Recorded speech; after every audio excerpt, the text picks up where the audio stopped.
For much of the 20th century, many scientists believed the universe had no beginning. They called the idea the steady state theory. The universe expands, but new matter constantly appears, so it always looks the same. It avoided the uncomfortable idea of cosmic beginning. But in the 1940s, a few physicists proposed an unpopular rival idea. The universe began in a hot, dense explosion, what later became known as the Big Bang. Then, in 1965, two Bell Lab engineers, Arno Penzias and Robert Wilson, accidentally detected a weak, uniform microwave signal coming from every direction in space, a finding that closely fit the Big Bang theory.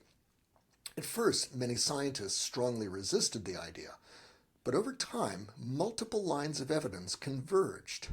The expansion of galaxies, the precise temperature of smoothness of the radiation, the predicted proportions of hydrogen and helium, and later detailed maps from space telescopes. Piece by piece, these independent findings all pointed to the same conclusion.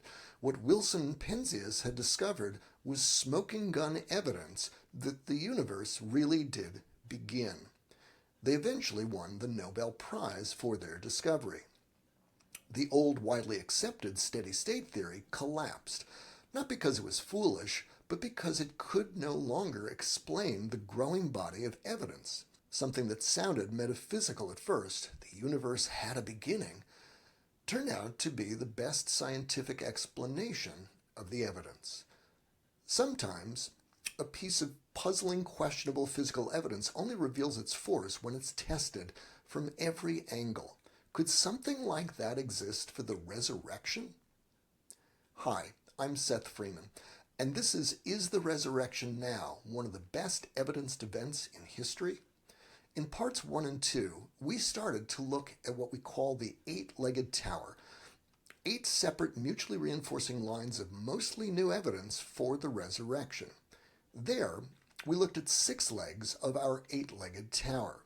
First, the minimal facts, now widely accepted by most secular historians. Second, the witness's radical worldview shift. Third, the witness's character transformation.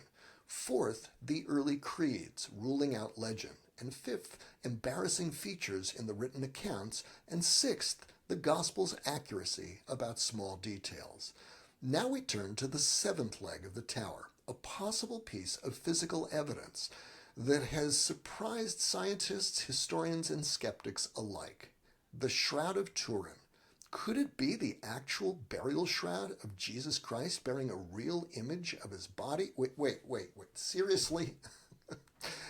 If the whole idea of looking at something like a supposed burial shroud of Jesus sounds ridiculous, you're right to feel that way. First, because you're in very good company. Believe it or not, the early Christians themselves usually hated relics too, and they made no images of Jesus.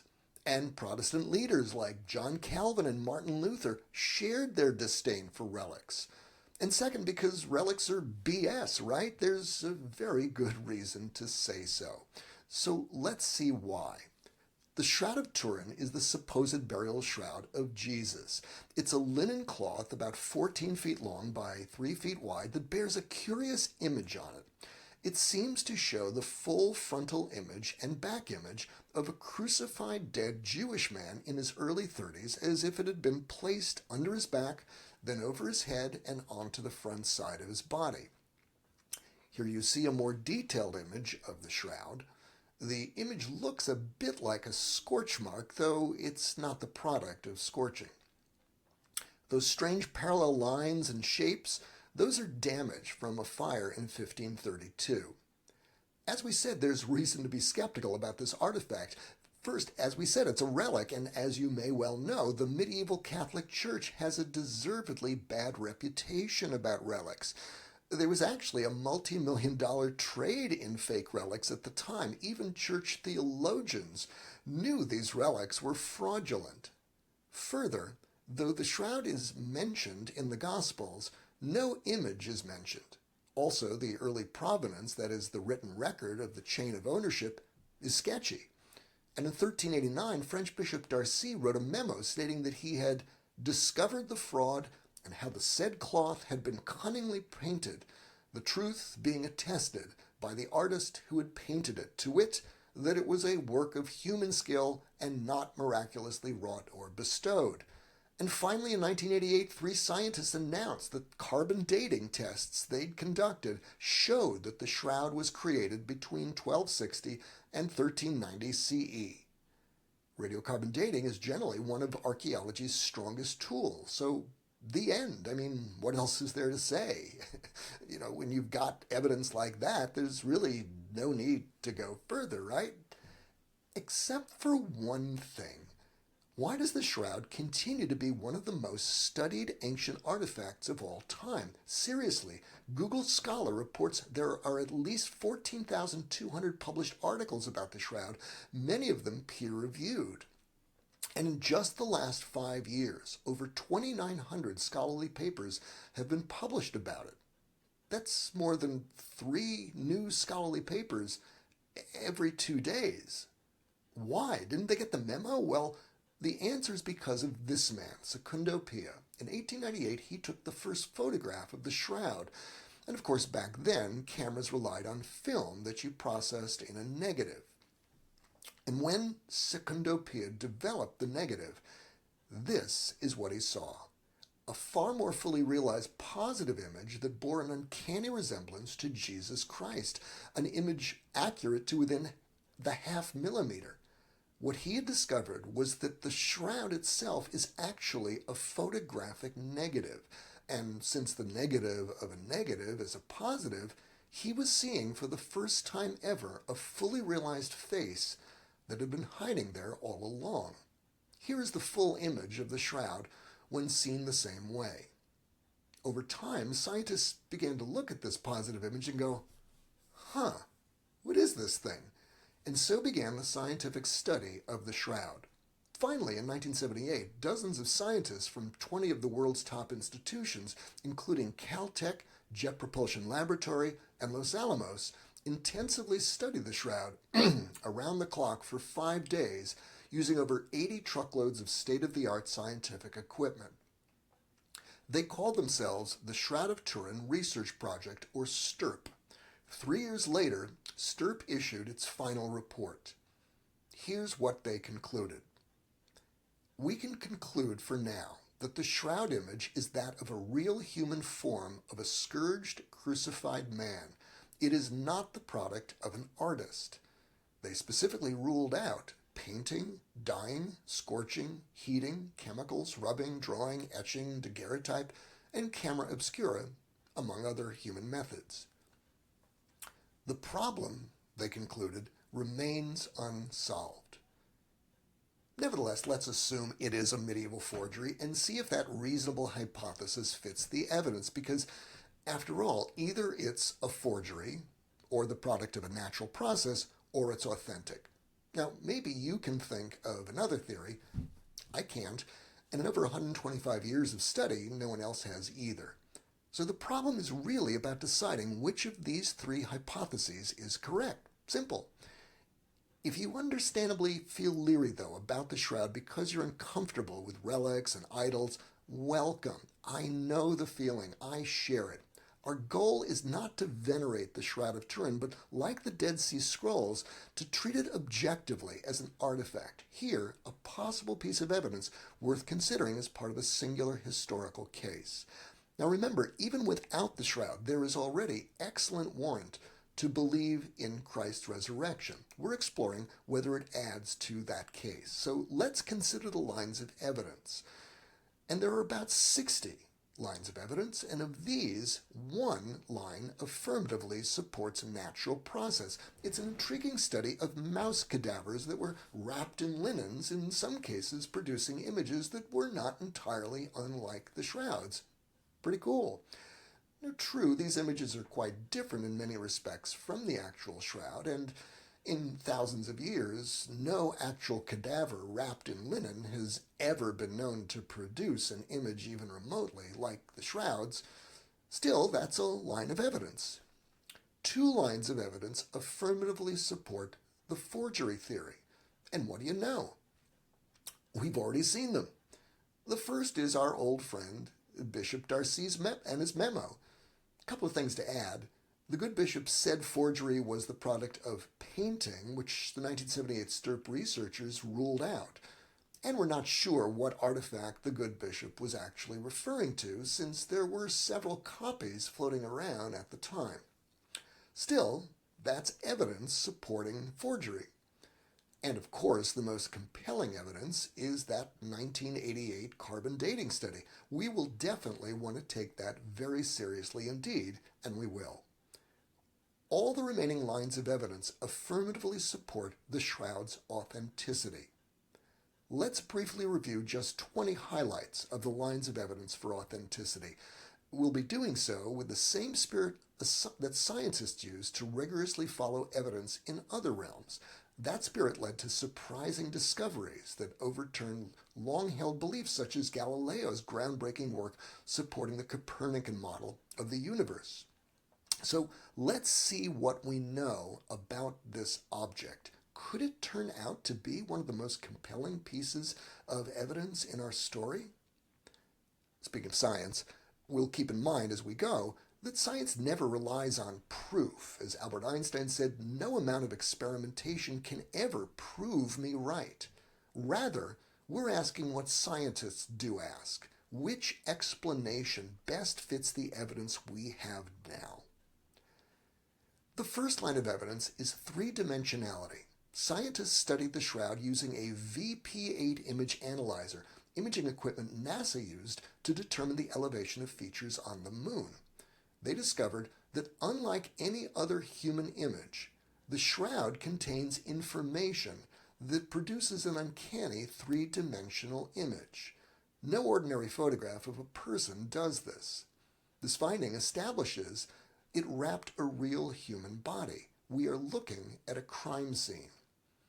No attempt to reproduce this three-dimensionality has survived critical review, and no known ancient technology that was genuinely advanced for its time remains so widely inexplicable and unreproducible today. Second is forensic accuracy. As Dr. Robert Buckland, a forensic pathologist, put it, the markings on this image are so clear and so medically accurate that the pathological facts which they reflect concerning the suffering and death of the man depicted here are, in my opinion, beyond dispute. Several other forensic scientists have come to similar conclusions. No known image from the Middle Ages comes close to the shroud in forensic accuracy. Third are the scars. Here you see a close-up of the back image more clearly. Medical examiners have determined that about 200 scourge marks there were made by two men, one taller than the other, one right-handed, one left-handed. Under ultraviolet light, microscopic scratches and serum albumin are evidenced besides each scourge mark. Forensic examiners tell us these invisible scratches are additional confirming signs that the shroud image is authentic. Fourth is the blood. There is real blood on the shroud. It is AB blood. It got there a day or two before the image formed. Let me say that again. It got there a day or two before the image formed. Fifth is the lack of blood smearing and clot breakage. There are no smears or broken clots stuck to the shroud. Forensic examiners' conclusion, the body was not moved, it disappeared. Sixth is pollen. Pollen grains are present. Most are from plants unique to Judea, most of which flower in late March and April, the time of Christ's crucifixion. Pollen near the head is from Judean thorn plants, consistent with the man on the shroud wearing a crown of thorns. Now, this pollen evidence has not been fully confirmed. There is a bit of debate about it, but top botanists have supported these observations. Seventh is dust. There is dust on the nose, knee, and feet. It contains travertine aragonite, a rare kind of limestone known only to limestone found in Jerusalem tombs and gateways. Eighth is illumination. Stirp scientists found the light that illuminated the body comes from inside the body.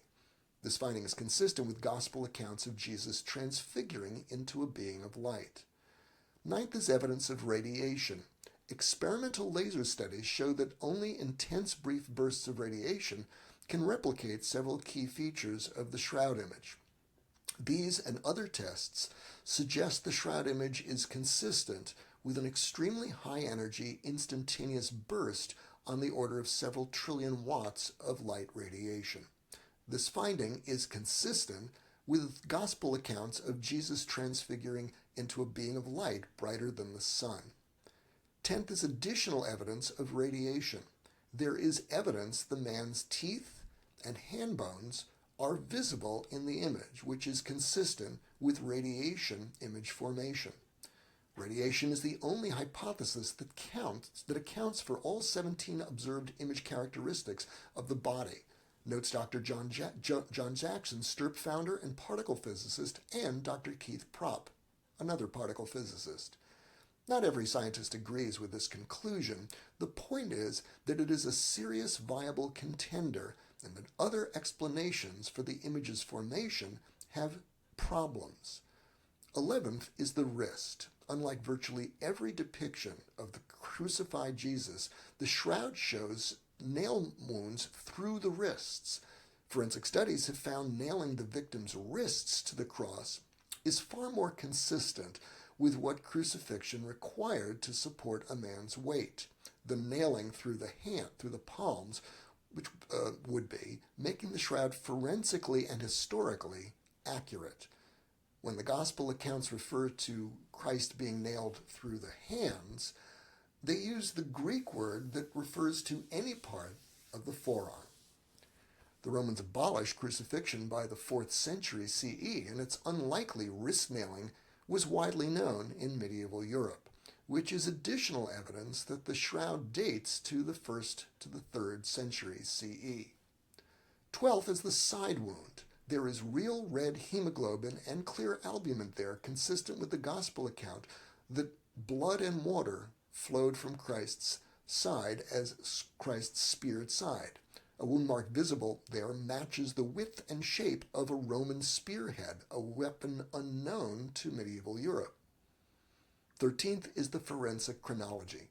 Post-mortem blood stains mean that the shroud was on the man less than 2 hours after death.